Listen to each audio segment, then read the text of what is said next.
మన ప్రభు అయిన క్రీస్తు యేసుకి స్తుతి కలుగునుగాక. ఈరోజు డైలీ మన్ ఆఫ్ విజ్డమ్లో భాగంగా మార్కు సువార్త 9వ అధ్యాయం 29వ వచనం చదువుకుందాం. అందుకు ఆయన ప్రార్థన వలననే కానీ మరి దేని వలననైనను ఈ విధమైనది వదిలిపోవట అసాధ్యమని వారితో చెప్పెను. ఒక దురాత్మను వదిలించమని ఒక తండ్రి తన కుమారుడు కొరకు యేసు ప్రభువు వారి దగ్గరికి వస్తారు. అయితే ఆయన మొదట తన శిష్యుల దగ్గరికి వెళ్తారు. ఆయన శిష్యులు ఆ దెయ్యం కోసం ప్రార్థన చేస్తారు, కానీ ఆ దెయ్యం అతను వదిలిపెట్టదు. ఆ శిష్యుల ప్రార్థనను కూడా వదలని ఆ దెయ్యం పెట్టిన ఆ కుమారుణ్ణి యేసు ప్రభువు వారి దగ్గరికి తీసుకొస్తారు. ఆ వెంటనే యేసు ప్రభువు వారు ఆయన అడగడం, ఆయన అవునయ్యా నేను స్వస్థత పొందగోరుచున్నాను, నా కుమారుడికి మీరు స్వస్థతనివ్వాలి అని ప్రాధేయపడినప్పుడు యేసు ప్రభువు వారు ఆ దెయ్యాన్ని గద్దించగానే అది వెళ్ళిపోతుంది. ఇదంతా మనకు తెలిసిన విషయమే. అయితే ఈ సన్నివేశం అయిపోయిన తర్వాత తన శిష్యులు ఆయన దగ్గరకు వచ్చి, మేమెందుకు ఈ దెయ్యాన్ని వెళ్ళగొట్టలేకపోయాం, ఇది మా వల్ల ఎందుకు కాలేదు అని అడిగినప్పుడు యేసు ప్రభువు వారు చెప్పిన సమాధానం ఏంటంటే, ప్రార్థన వలనే కానీ, కింద పుట్టినోట్లో చదివితే ఉపవాస ప్రార్థన వలననే కానీ ఇట్టిది పోవుట అసాధ్యం అన్నట్లుగా మీకు విశ్వాసంతో పాటు ఉపవాస ప్రార్థన కూడా అవసరం అని యేసు ప్రభువు వారు చెప్తున్నారు. నేను దైవ కుమారుణ్ణి కాబట్టి నాకు కొన్ని స్పెషల్ పవర్స్ ఉంటాయి కాబట్టి నేను దాన్ని వదిలిపెట్టాను, ఆ దయ్యాన్ని వదిలించగలిగాను అని ఆయన చెప్పలేదు. కానీ నేనైనా అది చేయగలిగానంటే దానికి కారణం ఉపవాస ప్రార్థన అని చెప్పారు. ఉపవాస ప్రార్థన ఎంత బలమైందో, దానికి ఎంత శక్తి ఉందో సాక్షాత్తు యేసు ప్రభువు వారి నోటే మనం విన్నాం కదా. పాత నిబంధనలో మనకి ఎన్నో ఉదాహరణలు ఉంటాయి. ఎస్తేరు కావచ్చు, నినివే ప్రజలు కావచ్చు, హన్నా కావచ్చు. ఉపవాస ప్రార్థన ద్వారా ఎన్నో గొప్ప కార్యాలు చేయడం మనం చూస్తాం. ఎన్నో గడ్డు సమస్యలకు, చిక్కు సమస్యలకు పరిష్కారాన్ని పొందుకున్నారు.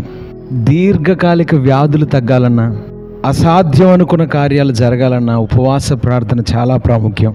అయితే ఈ టెక్నాలజీ ప్రపంచంలో ఉపవాసం చేసే ఓపిక ఎక్కువ మందికి లేకుండా పోయింది. యూట్యూబ్లో వాక్యాలు, రీల్స్లో వాక్యాలు వింటూ ఆదివారం ఒక గంట సేపు మందిరంలో కనబడితే చాలు కార్యాలు జరిగిపోతాయి అనుకుంటున్నారు. ఉపవాసం ఉండాల్సిన అవసరం లేదు, నీ శరీరాన్ని బాధ పెట్టుకోవాల్సిన అవసరం లేదు, నువ్వు మామూలుగా ప్రార్థన చేసినా ఉపవాస ప్రార్థన చేసినా ఒకటే అనేటువంటి బోధలు కూడా ఈ మధ్య ఎక్కువ అవుతున్నాయి.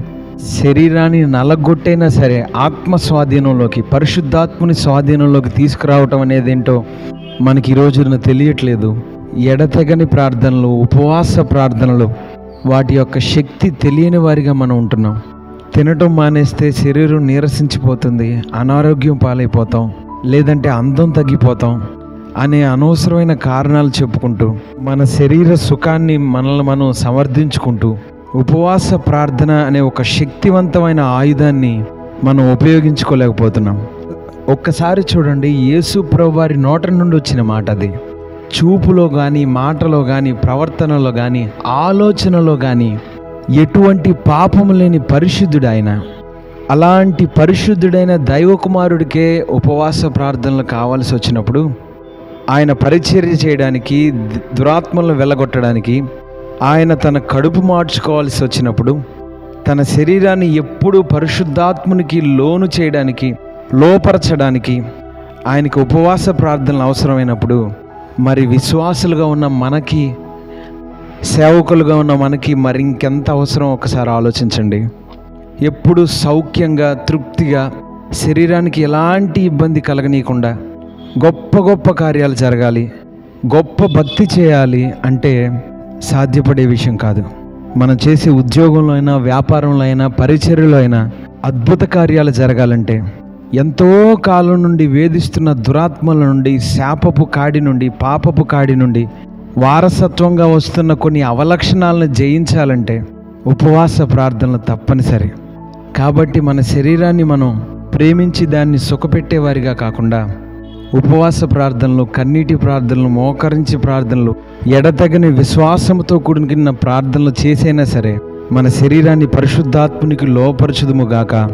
ఆయన శరీరధారిగా ఉన్న దినములలో కన్నీళ్లతోనూ, యాచనలతోనూ భయభక్తులు కలిగి ఉన్నందున ఆయన అంగీకరింపబడిన అని రాయబడింది.